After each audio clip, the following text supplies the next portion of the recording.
Hello everyone. So today we'll discuss what things you should be doing in last 7 days of your upcoming INESET exam, as well as what things you should do on the day of exam, as well as what things you should be doing while attempting the exam.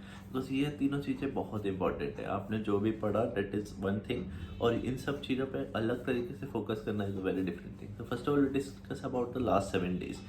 So last 7 days में what things you should be doing. First thing is कि last 7 days are for wrapping up the things. आपने जो भी पढ़ा in last 3-4 months 5 months 6 months वो एक बार आपको रैप अप करना पड़ेगा. You just have to go through the things once, because how much intelligent you are उससे फ़र्क नहीं पड़ता, क्योंकि रटने की कैपेबिलिटी सबके वैसे एक लिमिटेड होती है.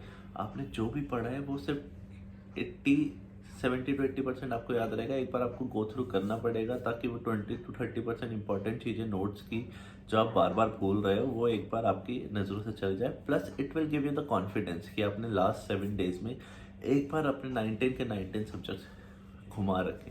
क्योंकि पहले जब मैं GTs देता था एंड आई रियलाइज कि मैंने जो 3-4 सब्जेक्ट्स पढ़े हैं GT से पहले उनमें मुझे बहुत कॉन्फिडेंस आता था, और जो भी सब्जेक्ट को 20 से 25 दिन से ज़्यादा हो गया वो लगता था कि यार ये तो मैंने नहीं पढ़ा. तो इजी क्वेश्चंस में भी कॉन्फिडेंस नहीं आता था कि यार थोड़ा हेजी मेमोरी रहती है ना कि यार मैंने वहाँ पढ़ा था but I am not able to recollect it. तो you just have to keep all the 19 subjects notes with you. जो भी आपने पढ़े हैं वही same notes. Don't put up new notes, short revision notes नहीं उठाने अभी. Just keep the same notes. उस पर जो हाईलाइटेड पार्ट्स है वो पढ़ो. Just turn the pages. सारे 19 सब्जेक्ट्स निकल जाने चाहिए आपके सामने से, ताकि you will be having the confidence कि आपने सारे नोट्स रिवाइज करेंगे in last 7 days. One second thing is जो भी इंपॉर्टेंट हाईलाइटेड पोर्शन था वो आप पढ़ोगे तो will improve your memory as well. And the third thing is कि अगर आपको लगता है कि कोई एक दो सब्जेक्ट ऐसा जिसमें आपको बहुत ज़्यादा कॉन्फिडेंस है तो you can just skip that in last 7 days. Other than that पढ़ते पढ़ते अगर आपको लगता है कि यार बहुत ज़्यादा रिवाइज कर लिया, अभी आई नीड अ ब्रेक, कुछ और करते हैं, तो you can just do GTs, वो you can just do PYQs. क्योंकि इस पॉइंट पे कोई GT देने का मतलब नहीं है और इधर उधर के क्वेश्चन करने का भी मतलब नहीं है. Just to PYQs only. चाहे आपने PYQs 2 बार भी कर लिया, स्टिल डू PYQs ओनली. क्योंकि वन थिंग इज कि PYQs are the most important thing. अगर डायरेक्ट 4 क्वेश्चन आएंगे तो वो आपका गलत नहीं होना चाहिए. And these questions will save your time, क्योंकि आपको इनमें सॉल्व करने में टाइम नहीं लगेगा. ओके, अदर देन डेट इस पॉइंट पे GTs बिल्कुल नहीं देने. आपका कॉन्फिडेंस बिना बात के कम हो जाएगा.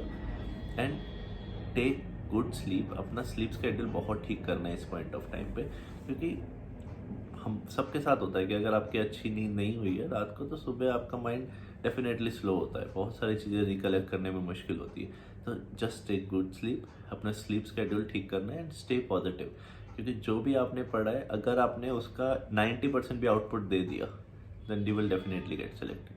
तो मेन इशू ये नहीं होता कि हमने पढ़ा नहीं है. मेन इशू ये होता है कि वहाँ पे हमें ये लगता है कि पढ़ा तो था but I am not able to recollect it.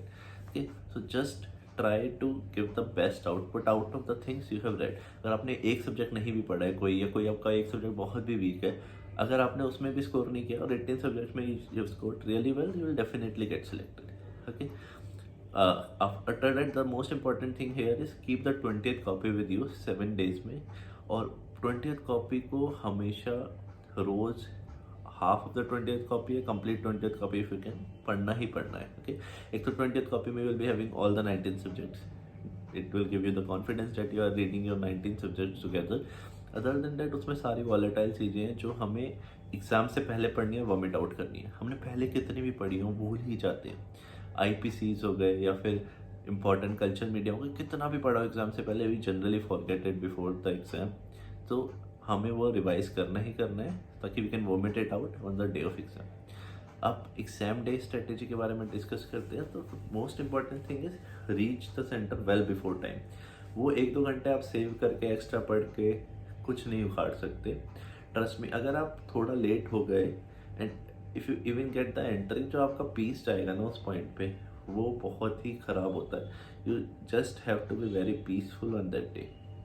So reach at exam centre well before time. अगर बहुत ज़्यादा पढ़ने का मन है तो सेंटर के बाहर पढ़ लो, but reach the centre well before time. अगर सेंटर दूसरी सिटी में है आई वुड एडवाइस कि आप एक रात पहले चले जाओ उस सिटी में, because you can not predict the next day. Okay, and for exam I would say कि first thing is attempt maximum questions. बहुत लोग आपको बोलते होंगे या बहुत बार आपको भी फील होता होगा कि मैं ज़्यादा अटेम्प्ट कर रहा हूँ तो मेरे निगेटिव ज़्यादा हो रहे हैं, बट ट्रस्ट मी, अगर आप कम अटेम्प्ट करोगे तो निगेटिव कम होंगे बट पॉजिटिव भी कम होंगे. तो suppose you are attempting 180 question and you are getting 120 correct. Now you are thinking कि मेरे 60 रॉन्ग हो गए एंड इसी वजह से मेरा 1/3 निगेटिव के हिसाब से 20 पॉजिटिव क्वेश्चन भी गलत हो गए. बट अगर आप 140 अटैम्प्ट करते ना इसमें, तो 120 ठीक नहीं होते, तब 100 ठीक होते. नाउ यू कैन ईजिली जज कि कितने अटैम्प्ट करने में आपके मार्क्स ज़्यादा आएंगे. So trust me, attempt maximum questions. जिसमें भी आप एक भी रूल आउट कर पा रहे हो, just attempt it.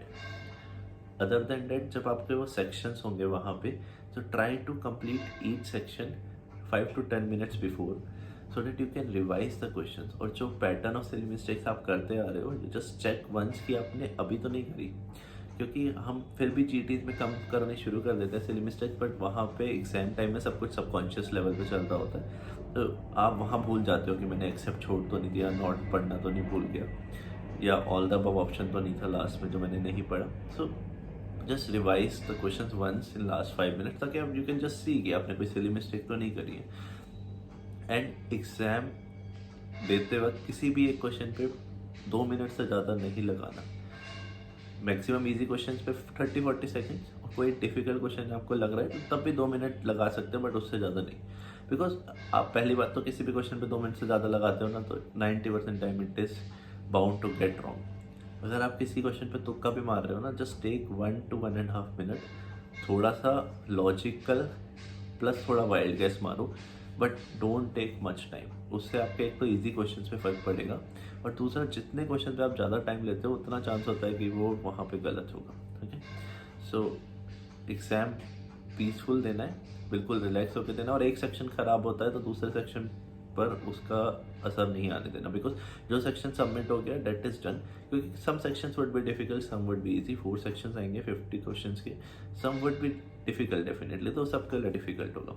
You just have to give your best, क्योंकि डिफिकल्ट पेपर आएगा सबके लिए डिफिकल्ट आएगा. डिफिकल्ट एक पर्टिकुलर सेक्शन आएगा वो सबके लिए डिफिकल्ट होगा. You just have to score good in easy sections. Okay, all the best guys.